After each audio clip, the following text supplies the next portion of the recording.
গাইছৰ চামিচাকে চোৱাতে ৰজাৰ মাহটো সমাপ্ত হবাৰ হলে এটা ৰজা আছে মাত্ৰ আজি অন্তিমটো তাৰাবি আহি পৰিলে কেনেকে 30টা তাৰাবি পাৰ হৈ গেল গমেই নাপালোৱে।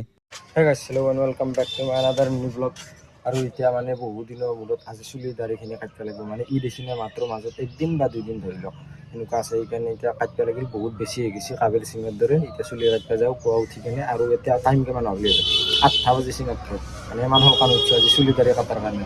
এতিয়া ধুনীয়াকে ঘৰৰ পৰা ওলাই আহি কিনে আহি পালো চেলুন আৰু গাইছ চুলি চাওকচোন কেনে আহিছে একদম জংগাল হৈ গৈছে। আৰু গাইছ ঈদৰ কথা নাই সেইকাৰণে অলপমান ৱেইট কৰিব লগা হৈছে জুবিন দাৰ গান শুনি শুনি ৱেইট কৰি আছো।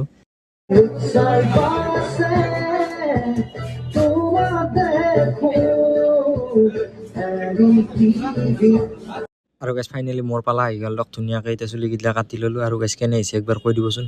আৰু গাইছ এতিয়া চুলি তুলি কাটি আহি কিনে ধুনীয়াকে গা চা ধুই ললো আৰু এতিয়া নলবাৰীত যাওঁ মানে গাড়ীখন আনিব যাব না আজি আমাৰ ই বৰডেকাটোৰ সেইকাৰণে তাতে গাড়ীখন লৈ এতিয়া পটকে যাই কিনে।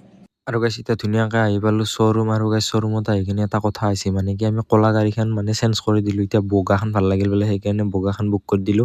আৰু এতিয়া ধুনীয়াকে গাড়ীখন ফাইনেল কৰি কিনে আহি গলো এতিয়া ফাইনেন্সৰ কামটো কৰিবৰ কাৰণে আৰু দাদাই ফাইনেন্সৰ কামটো কৰি আছে মানে আমি কিবা বন্ধন ফাইনেন্সত কৰিছো। আৰু গাইছ বাপৰে বহুকেইটা চহী মাৰিব লাগে প্ৰায় 50টা মান চহীয়ে মাৰিব লাগেচোন ইবাগৰ পৰা সিবাগে পুৰা চহীয়ে মাৰিছো আৰু গাইছ এতিয়া ফাইনেলি গাড়ীখন ওলাই আহিলে। আৰু গাইছ গোটাই কাম সমাপ্ত কৰি কিনে এতিয়া গাড়ী উলিয়াই লৈ আহিলো আৰু গাইছ এতিয়া প্ৰথমতে অলপমান তেলটো ভৰাই ল'ব লাগিব মানে নতুন গাড়ী না সেইকাৰণে টাংকিটো ফুল কৰি লওঁ। আৰু গাইছ ঘৰ আহি কিনে ধুনীয়াকে গা পা ধুই ললো আৰু গাইছ ইফতাৰটো কৰি ললো আৰু এতিয়া ইফতাৰটো কৰি কিনে এতিয়া ৰাতি তাৰাবি পঢ়ি পাইছো মানে আজি গাইছ অন্তিমটো তাৰাবি না সেইকাৰণে পঢ়িব লাগিব দিয়ক। গাইছৰ চামিচাকে 30টা তাৰাবি গোটেই গুচি গ'ল গোটেই পঢ়িব নোৱাৰিলো হলিব আধা হলিব পঢ়িছো আৰু গাইছ যাতে অহা বছৰো এনেকে তাৰাবি পঢ়িব পাৰো। মনটো অলপমান বেয়া লাগছে গাইছ নালগা নহয় কাৰণ 29টা ৰোজা গুচি গ'ল মাত্ৰ এটা ৰোজা আছে আৰু গাইছ অহা বছৰো যাতে সকলোৱে এনেকে ৰোজাৰ মাহ আদায় কৰিব পাৰে তাৰ বাবে আল্লাহ হেদায়েত দিয়ক।